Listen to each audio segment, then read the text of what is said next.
Hi everyone, welcome to my channel. In this tutorial, I'm gonna be showing you how to copy data from PDF to Excel easily. To copy data from PDF to Excel, you can do the following. First, open Excel. If it is not open, go to the Data tab, click Get Data, then from File, now select from PDF. Browse and select your PDF file. Excel will open the Navigator pane. Choose the table or page you want to import.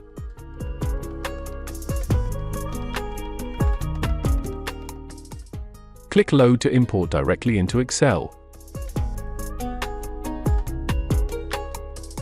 Now you can get clean and accurate structured data from PDFs.